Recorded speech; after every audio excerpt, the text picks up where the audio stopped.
Tanks Vlog, July 6, 2017. Today's wrap-up for the day in sports. Oh, those Arizona Diamondbacks. Ouch! Ouch, ouch, ouch! Big showdown series in LA against the Dodgers. The two top teams in the National League going head-to-head. And the best teams still are all in the National League West, although the Nationals have slipped a little bit ahead of the Rockies.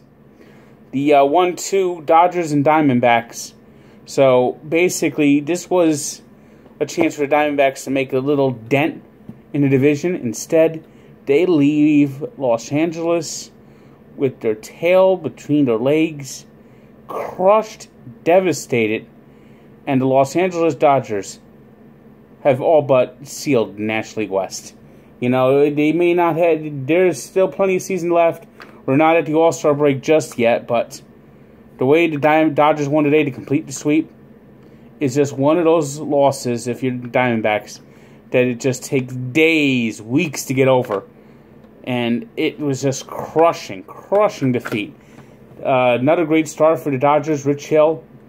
But then another pitcher's duel was 1-1, and then they scored 3 runs, take a 4-1 lead in the 9th inning, gave the ball to their closer, Fernando Rodney. He walked 3 straight batters and just crumbled.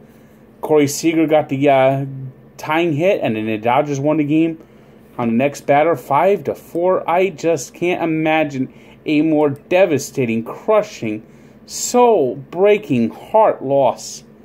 It's just incredible. As bad as it can be, and stunning is the word.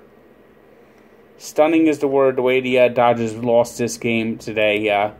Game-winning hit by Chris Taylor. And the Dodgers are now firmly in control. They have a 5.5 game lead for the division. It's just all about over. This has got to be the year the Dodgers got to step it up. Also, in the National League today, there was a showdown in the Central Division, a makeup of a rainout earlier in the season, a 1-game series, if you will. The Milwaukee Brewers went into Wrigley Field and stomped the Chicago Cubs, 11-2. I mean, it was so bad. The Cubs had to bring in John Jay to pitch the 9th inning, and he's throwing that eephus pitch, the slow pitch, and that was the only way they were getting the Brewers out. I mean, yeah, it's time to say, the Milwaukee Brewers are for real. They have a 4.5 game lead as the Cubs continue to just play mediocre baseball, 42-43. The only team in that division that's over 500 is the Brewers. They're 48-40, and they're looking strong. They're coming in for a weekend series against the Yankees in the Bronx. So we laughed all year at the Brewers, but who's laughing now? Who is laughing now? In the East, the Nationals began a series against the Atlanta Braves with a 3-hour rain delay without rain. So now the threat of rain causes them to put the tarp on the field.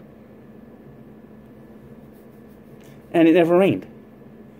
How about not calling a rain delay until it's actually physically raining?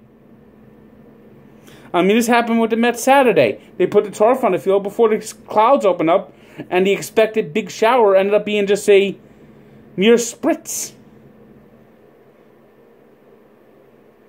Ridiculous.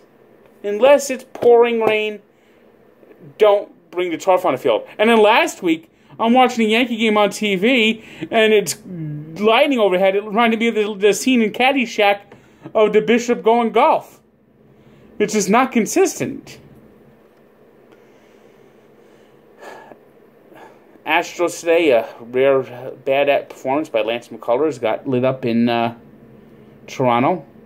And Chris Sale, he didn't have it today, and he lost to Tampa. And now the Tampa Bay Rays are knocking on the Yankees' door for that wild card spot. And if the season ends today, the Rays will be right in that race. They're not quite a playoff team. The Royals now have that second wild card spot, but they're just right behind them.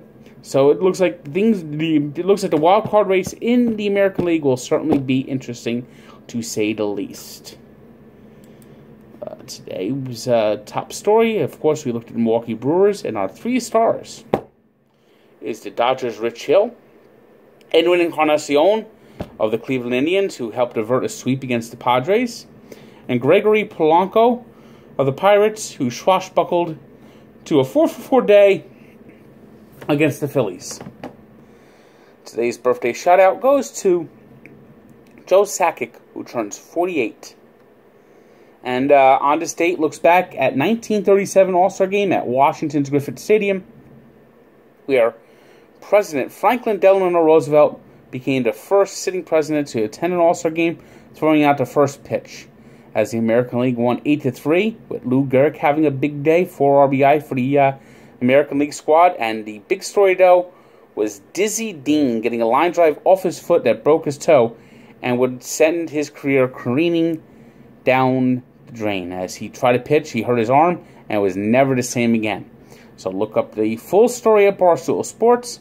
Check out Sports Encyclopedia, where history lives. Good day.